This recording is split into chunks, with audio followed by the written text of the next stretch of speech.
Halo teman-teman, selamat datang di channel YouTube aku, Nurul Iza. Di video kali ini aku akan share ke kalian tentang apa sih bedanya kuliah di Jerman dan di Indonesia.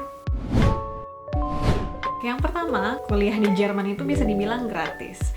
Nah, kenapa aku kasih tanda kutip? Karena ya sebenarnya nggak gratis-gratis banget. Cuman nggak ada biaya uang pangkal, uang gedung, kayak di Indonesia zaman dulu, ya kan? Kalau di Jerman ini kita mesti bayar yang namanya Semesterbeitrag. Dan biayanya itu sekitar 200-300 euro. Bahkan ada juga yang sampai 1.500 atau 2.000 euro. Jadi tergantung jurusan dan tergantung kampusnya. Dan Semesterbeitrag ini itu udah include sama student ID dan juga bisa kita pakai student ID ini sebagai semester tiket untuk keliling satu provinsi atau satu Bundesland gitu. Jadi kayak misalnya kan aku di TU Dresden nih, aku bisa pakai tiket ini gratis untuk seluruh kendaraan yang ada di Dresden dan juga yang ada di Sachsen atau Saxony.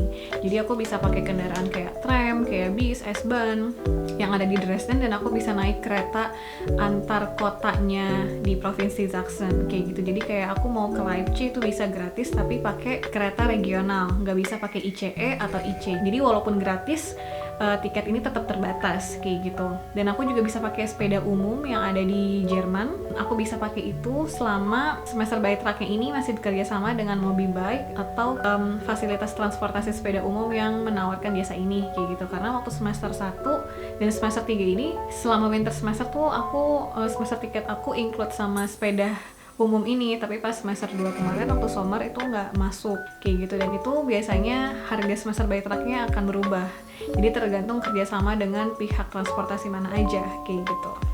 Yang kedua adalah jenis perkuliahan di Jerman itu ada 4 macam. Yang pertama ada Vorlesung, yang kedua ada seminar, ada Übung, dan juga ada tutorium. 4 jenis ini untuk yang kelasnya pakai bahasa Jerman ya. Aku kalau yang pakai bahasa Inggris kurang tahu. Waktu itu sempat nanya sih ke teman aku, cuman aku lupa ada nggak sejenis ini kayak gitu. Nah, jadi Vorlesung ini adalah kuliah kelas besar. Jadi maksudnya kelas besar adalah ya jumlah mahasiswanya itu banyak gitu, kayak ratusan. Dan biasanya yang mengadakan Vorlesung ini adalah profesor, dan kegiatannya hanya ceramahnya profesor aja kayak gitu. Jadi interaksi antara profesor dan mahasiswa tuh nggak terlalu besar di sini. Kita masih tetap bisa nanya, tapi ya nggak ada yang namanya kayak kerja kelompok kayak gitu. Jadi ya di Vorlesung ini kita cuma dengerin dosen ngomong aja, dosen ceramah kayak gitu. Nah, yang kedua adalah seminar. Kalau seminar ini adalah kuliah di ruang kecil. Jadi kalau Vorlesung tadi yang besar banget dan sama profesor, nah kalau seminar ini kayak pecahan dari Vorlesung itu. Jadi cuman 30 mahasiswa aja, dan biasanya yang memimpin perkuliahan itu bisa profesor juga, atau bisa kayak Mitarbeiter atau asisten profesor. Jadi yang biasanya tuh mahasiswa S3, jadi yang kayak asdos gitu, atau juga yang gelarnya doktor. Dan kegiatan di seminar ini lebih interaktif. Jadi mahasiswa itu biasanya akan ada diskusi, kerja kelompok, dan segala macam. Jadi biasanya yang dari Vorlesung nih, dosen tuh nyampein materi ini, dan nanti prakteknya, diskusinya, dan segala macam tuh akan dilaksanakan di jenis kuliah seminar kayak gitu. Yang ketiga adalah Übung. Nah, Übung ini kalau dalam bahasa Jerman tuh artinya latihan. Jadi seperti namanya, latihan. Dan biasanya latihan ini adalah, jadi waktu di Vorlesung tadi profesor ngasih tugas, dibahas dan diselesaikannya di Übung bareng sama teman-teman, dan jumlahnya juga biasanya terbatas kayak gitu. Dan yang keempat adalah tutorium. Tutorium ini bisa dibilang kayak pendalaman materi dari Vorlesung.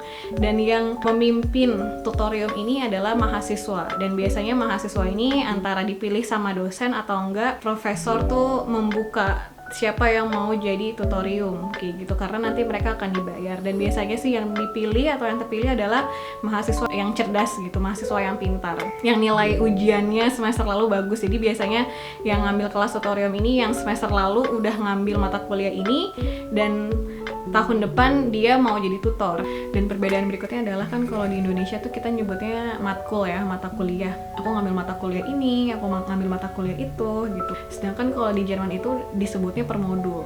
Dan satu modul itu bisa berisi dari beberapa Vorlesung dan beberapa seminar dan satu tutorium atau beberapa tutorium kayak gitu. Nah, contohnya nih kayak misalnya aku dapat modul tentang dasar-dasar pendidikan vokasi dan adult education di Jerman kayak gitu. Nah, aku dapat kalau nggak salah tuh 3 Vorlesung, 2 seminar dan 2 tutorium. Yang berikutnya perbedaannya adalah kalau di Indonesia kan disebutnya SKS ya, sistem kredit semester, dan itu satu SKS durasinya 50 menit. Kalau di Jerman ini disebutnya SWS atau semester Wochenstunde, dan itu durasinya 45 menit, dan rata-rata sih kebanyakan sih 2 SWS, jadi satu Vorlesung tuh durasinya 100 menit kayak gitu. Kalau di Jerman tuh sebenarnya absensi nggak terlalu diperluin dan juga keaktifan siswa nggak terlalu diperluin, tapi ini tergantung dari kampusnya. Karena aku sempat sharing sama teman-teman aku di rumah nih, aku tanya di Jerman tuh emang absensi dan keaktifan siswa nggak diperluin ya, terus kata mereka ada yang bilang enggak juga sih, tergantung, karena di kampus teman mereka ada juga yang absensi itu wajib. Bahkan di Potsdam kata Mbak Tata, dia bahkan absensi juga wajib kayak gitu. Nah, tapi kalau di TU Dresden ini dan hampir kebanyakan di Jerman itu sebenarnya absen nggak diperluin begitu. Jadi kalau di Jerman keaktifan siswa sama absensi nggak diperluin. Yang penting kita lulus ujian kayak gitu. Nah, bahkan ada teman aku yang waktu semester awal dia tuh sebenarnya udah sampai Jerman tapi dia nggak ikut kuliah gitu karena kuliahnya online. Aku lihat tuh dia nggak pernah ada di list partisipan kan, tapi dia ikut ujian kayak gitu dan ujiannya lulus dan nggak masalah gitu. Jadi kalau di Jerman ini absensi kita datang atau nggak ke kuliah, kita aktif atau enggak di perkuliahan itu nggak jadi masalah selama kita lulus ujian kayak gitu. Kan kalau di Indonesia nih kehadiran tuh wajib ya, bahkan dibatasin kalau misalnya SKS-nya berapa kita boleh bolos berapa kayak gitu, dan kita juga mesti aktif supaya nambah-nambahin nilai gitu. Dan perbedaan berikutnya adalah kan kalau di Indonesia tuh nilainya A, B, C, D atau E ya. Kalau E berarti nggak lulus kayak gitu. Nah, kalau di Jerman nilainya adalah 1 sampai 5. Nilai 1 adalah nilai terbaik. Jadi kalau misalnya kita dapat 1 bukan berarti kita nilainya jelek ya. Justru nilai 1 adalah nilai terbaik kayak gitu. Dan kita akan dinyatakan lulus kalau nilainya antara 1 sampai 4. Kalau 5 itu biasanya nggak lulus kayak gitu. Dan kalau misalnya kita nggak lulus, kita mesti ngulang lagi di semester berikutnya atau di tahun depan.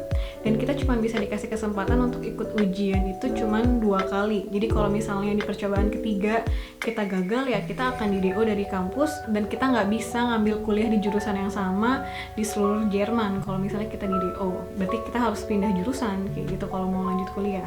Dan di Jerman tuh nggak ada wisuda, jadi kalau lulus selesai sidang ya udah kita dinyatakan lulus kayak gitu. Jadi di Jerman tuh nggak ada acara graduation yang pakai toga-togaan kayak gitu, dan kita harus ambil sendiri surat kelulusannya atau ada juga yang dikirim via pos. Aku juga sempat ngobrol nih sama teman aku yang orang Jerman, gimana rasanya nggak ada graduation. Kata dia ya agak sedih sih karena aku juga pengen ngerasain pakai toga kayak gitu. Ada yang bilang kayak gitu, ada juga yang bilang ya lebih enak nggak ada graduation karena ya bisa menghemat pengeluaran, dan selebrasi kayak gitu ya lebih ke arah buang-buang uang aja gitu kata mereka.